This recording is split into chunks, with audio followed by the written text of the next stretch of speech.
Deporte, de baloncesto, a otro tipo de deporte y no solo de deporte. Javier Rando, ¿cómo estás? Encantado de saludarte y de estar otra vez por aquí contigo. Hemos tardado en recuperar esta sección, pero ya muy contento de estar por aquí. Bueno, ¿tú estás bien?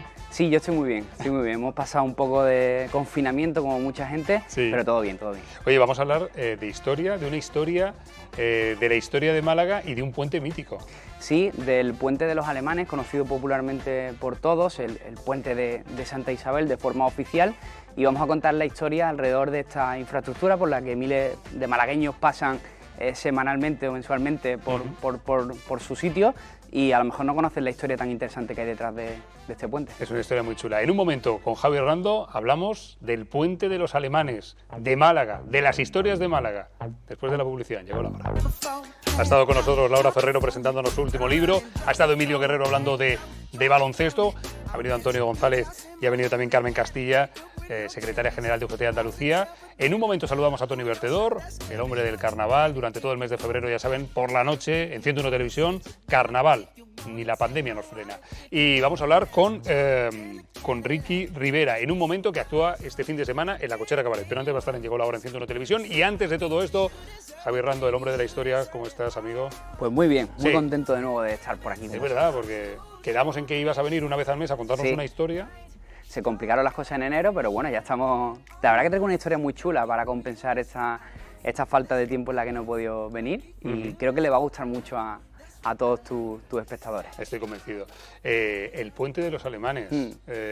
Vamos a pensar por un momento como si fuésemos de primero de infantil de Málaga, ¿vale? O como si nos estuviese viendo un guiri, de estos que llevan los calcetines y las chanclas. ¿De qué vamos a hablar? ¿De qué puente vamos a hablar? Vale, pues vamos a hablar del puente que conecta Perchel con el centro de Málaga, a la altura del pasillo de Santa Isabel. De hecho, el puente oficialmente se llama Puente de Santa Isabel, lo estamos viendo en las imágenes, pero popularmente todos los malagueños lo conocemos como el Puente de los Alemanes. Sí. De hecho, hay una placa que explica brevemente la historia de donación que vamos a contar hoy. Ahí la tenemos, de hecho, mostrada. Porque el puente es muy chulo. Sí. Es un puente así, a mí me recuerda a la Torre Eiffel, esa cosa así como de hierro. Es bien bonito. Es pequeñito.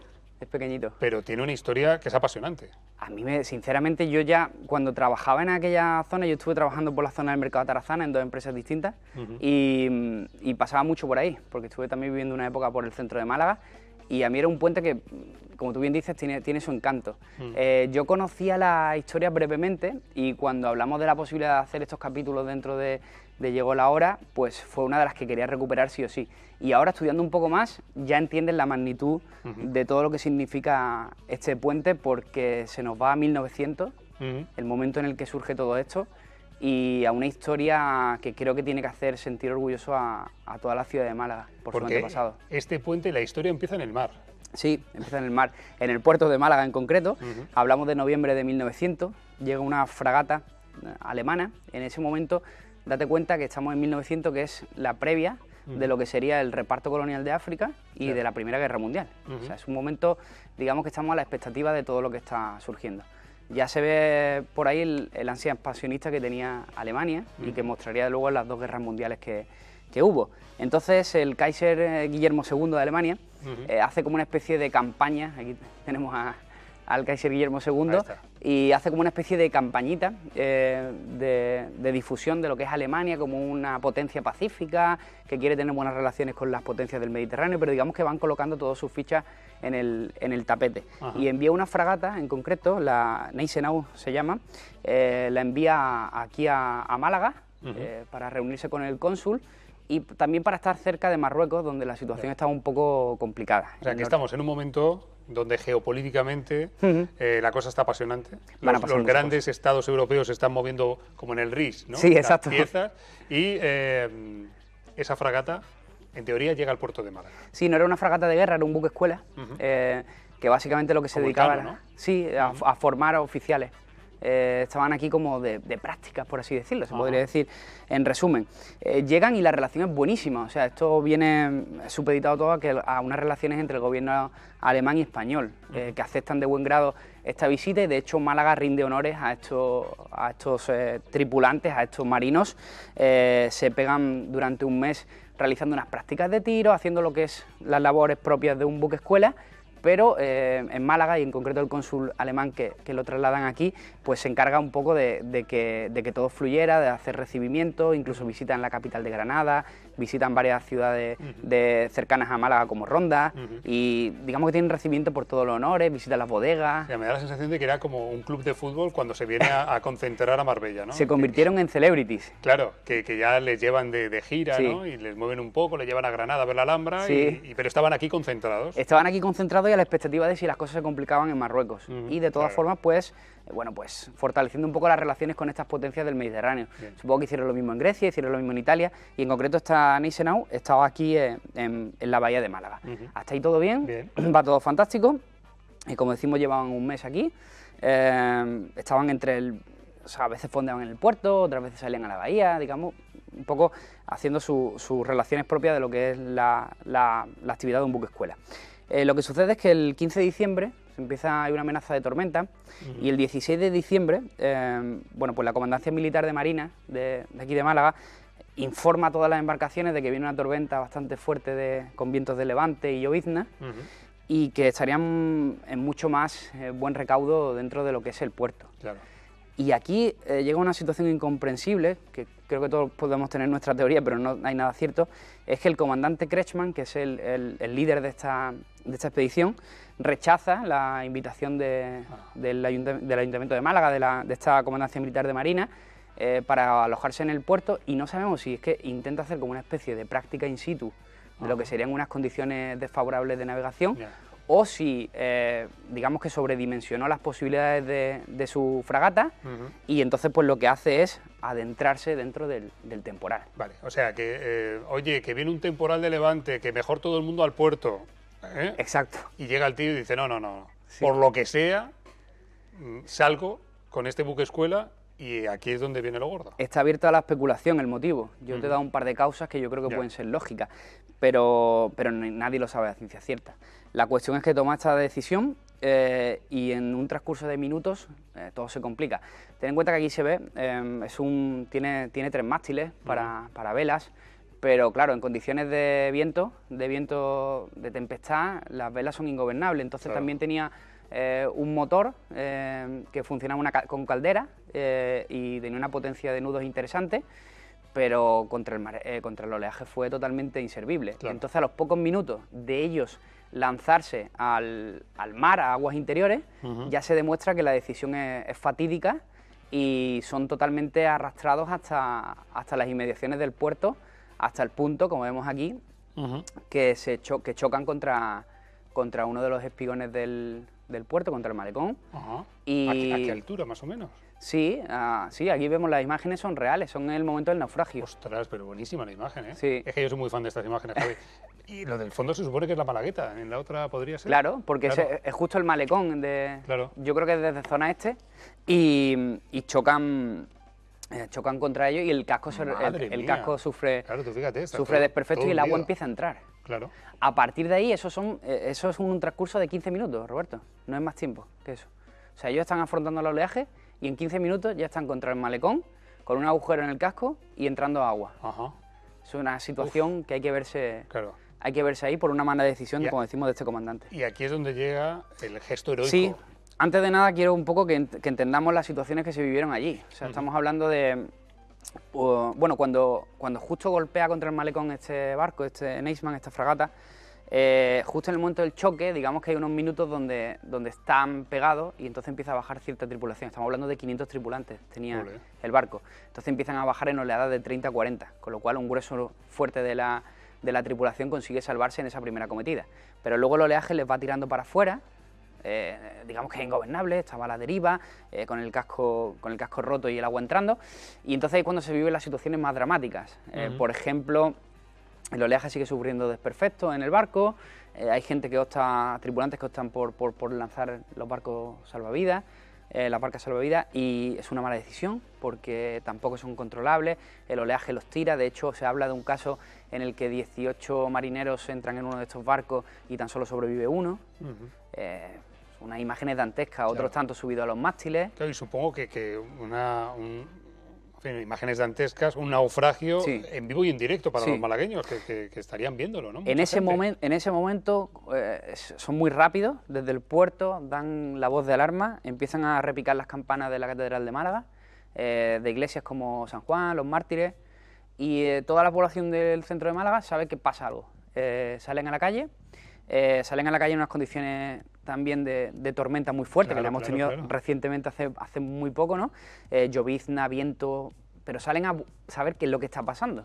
Y a poco que empiezan a callejear, pues empiezan a recibir esas noticias. Oye, mira que la fragata de los alemanes se está hundiendo en el puerto de Málaga, están todos náufragos y no se puede hacer nada, ¿no? No se puede hacer nada, no, porque un grupo muy valiente de malagueños, sin pensar en las consecuencias, acude rápidamente a las inmediaciones del puerto, a ese malecón, Sí. para ayudar como podían. Sí. Y fue impresionante, porque vemos casos como ciudadanos que cogían una cuerda, un cable, lo que tuvieran a mano, lo tiraban para intentar rescatar a estos marinos. Hay incluso el de un conserje del Banco Nacional del Banco de España, Sí. que se amarra él mismo a una cuerda, otros tantos lo sujetan y se tira a rescatar a personas. Madre mía, a unos alemanes. En fin, que quiero decir que al final, Sí. cómo es el ser humano, ¿no? O sea, Sí. que suenan las campanas, pasa algo, nos vamos al puerto corriendo, allí hay un barco que se está hundiendo, unos alemanes, y nos agarramos a una cuerda, hacemos lo que sea posible por salvar esas vidas. Hubo también pescadores que se cogieron sus propios barcos, incluso Madre alguno se hundió. Eh, Pusieron todo. Félix Sáenz, Ujú. el comerciante malagueño, Sí. también estuvo en las labores de rescate, es la celebrity mayor que tenemos dentro de este periodo de rescate. De esta gesta, porque es alucinante. Es una gesta. ¿Y cuánta gente se pudo salvar gracias a Bueno, la ayuda de esos malagueños? La mayor parte de la tripulación, en concreto un 10% perdió la vida aproximadamente. Ajá. O sea, se estiman que fueron entre 42 y 43 alemanes los que perdieron la vida y 12 malagueños también. Madre mía. Porque hubo gente que totalmente inconsciente se lanzó al mar a ayudar Claro. a esta gente y otros tantos, como decíamos, que iban en embarcaciones pesqueras y que se hundieron. Ujú. Entonces perdieron la vida 12 malagueños y otros 42, 43 alemanes. Y a partir de aquí, claro, la gente está diciendo, Sí. bueno, habéis contado una batallita que es Sí. fantástica, pero ¿qué tiene que ver esto Bueno, con el puente? Esto continúa porque quiero dar un par de detalles súper interesantes y ahora vamos con el final de la historia, que es muy curioso, que es cómo llega ese puente. Todo esto, o sea, empiezan a enviar a los alemanes, el cónsul recibe unos pocos, el ayuntamiento otros tantos, incluso propios ciudadanos de Málaga les acogen en su casa, tienen un funeral masivo en el cementerio inglés, donde entierran a todas estas personas con todos los honores. El ayuntamiento de Málaga incluso despiden a estos alemanes que embarcan en una embarcación para volver a sus tierras. Y ahí quedaría la cosa entre comillas, pero la regente María Cristina, que es la madre de Alfonso XIII, Sí. se enteraría de todo esto lo acontecido porque esto copó las primeras planas de todos los periódicos, Claro. no solo nacionales sino internacionales. Claro, Fue claro. una gesta, como decimos, a la altura. Y la regente, pues lo que hizo precisamente fue otorgarle a Málaga el título de ciudad de muy hospitalaria. Que es ese lema que vemos en el escudo de Málaga. Exacto, y que en concreto, justo mira, el otro día se está cumpliendo 100 años del naufragio del Santa Isabel, que le llaman el Titanic español, ha salido en varios programas de televisión, en varias revistas de divulgación histórica. Pues la localidad gallega, que ahora no recuerdo su nombre, que hizo un salvamento similar a este Santa Isabel, fue en 1920 y algo, en la década de 1920. Ostenta también el título de muy hospitalaria, pero la primera fue Málaga, en 1901, recibir esta condecoración por parte de la regente María Cristina. Así que ya vamos cerrando. Vamos hilando, Vamos hilando y vamos hilando. Naufragio, gesta de malagueños, Sí. Ese lema que se incorpora al escudo de Málaga gracias a la regente. Pero ahora ya me llevas al puente, ¿no? Sí, te llevo al puente porque tenemos que hacer un salto en la historia de 7 años después, también un poco para que entiendan la comunión que se creó entre Málaga y Alemania al respecto de esto. Hubo un marinero que estuvo en estos acontecimientos y que sobrevivió, que se llamaba de apellido Lember, te sonará de algo, Sí. que se trasladó a Málaga, se casó con una malagueña llamada Conchi y tuvo un hijo, compositor Lember Ruiz, que Madre tiene mía. su calle en Málaga, así que fue uno de los marineros que estaban dentro de esta tripulación del Gneisenau. La comunión, como decimos, es bastante fuerte entre Málaga y Alemania, hasta el punto de que en la noche del 23 al 24 de septiembre de 1907 se produce una crecida en el río Guadalmedina, una crecida que causa la pérdida de 21 vidas humanas en el centro de Málaga. Ahí tenemos esa ilustración. Exacto. Que cuenta aquel otro capítulo de la historia de Málaga. Además lo hemos clavado con la foto. Perfecta. Bien. Y bueno, pues esta crecida lo que provoca también son daños materiales y entre ellos ese puente de Santa Isabel que se destruye a causa de la riada. Estas noticias llegan a Alemania, que intenta ayudar lo posible a Málaga para que saliera de esto, y en concreto el Kaiser Guillermo II y todo su gobierno se pusieron en marcha con un crowdfunding de la época, con una donación en masa para ayudar a Málaga y para hacer una donación que permitiera construir este puente que tenemos hoy en día, el puente de los alemanes. Y a favor, todo lo que, como es la canción esta de Jorge Drexler, ¿no? Todo lo que se da vuelve, ¿no? Vuelve, exacto. Al final los alemanes pagan con esas donaciones ese puente que por eso se llama el puente de los alemanes. Exacto, conocido popularmente, oficialmente el puente de Santa Isabel, pero a mí me gusta llamarle el puente de los alemanes. La historia es maravillosa, ¿eh? Oye, ¿y esos hierros tienen algo que ver? No, con... ¿Con los originales? Sí, con la fragata nada, ¿no? No. Vale. No. Por un momento... no hicieron tanto provecho de aquello. Qué bueno, vaya historia, y de aquellos polvos, estos lodos, y ahora todos pasamos por allí y ya conocemos la historia que tiene tantos hilos en común. Ya cuando me has contado lo del compositor Lember Ruiz ya... Me parece súper curioso, incluso el comerciante Félix Sáenz ayudando también en esas labores de rescate, o sea que hay mucho de Málaga, de esa Málaga incipiente de 1900 en toda esta historia. Qué bueno. Ahora te despido, pero antes, espera un momento porque este domingo Ricky Rivera actúa para el próximo capítulo. Tenemos algo pensado ya, alguna historia de la historia de Málaga que... No exactamente, me gusta experimentar, así que te traeré algún capítulo sorpresa. Ya sabes que, no sé, últimamente estaba experimentando también un poco con la historia de Cartago aquí lo tocamos un poquito en el tema de los fenicios, puede ser algo interesante, historia antigua, Cartago, quizás Roma, algo sobre el garum, por ejemplo, me interesa mucho, el por qué era tan valorado en el Imperio Romano y el por qué Málaga era uno de los lugares donde se producía este producto, así que por ahí pueden derivar las cosas, pero si me encuentro una historia como esta, tengo que contártela. Que Garum no es solamente un concesionario de cosas en Málaga, Exacto. Era como el caviar de los romanos, sí, era y aquí... una especie de salsa de pescado, crudo, un poquito... No debía estar, no sé yo, Pero era un manjar de la época, fíjate ellos, la curiosidad, ¿no? Y aquí éramos los grandes productores. Sí, uno de los grandes productores. Pues oye, lo del Garum me gusta. Puede ser algo interesante. Además me flipa los romanos, así que... Sí, tráeme una de romanos. Una de romanos, ¿no? Una de romanos. Javi Rando, señoras y señores, el hombre de la historia en Llegó la Hora. Gracias, amigo. Gracias a ti, Roberto. O sea, saliendo a mano izquierda, ¿sabes? Sí. A Cala, Sí. Rincón y luego ya tu pueblo, Torre de Benagalbón. Perfecto, no me pierdo, creo. No tiene pérdida. Me veo bien. Nos vamos, volvemos mañana a misma hora, mismo sitio. Llegó la hora, el Círculo Televisión en la tele de Málaga. Hasta mañana. Adiós a todos, chao.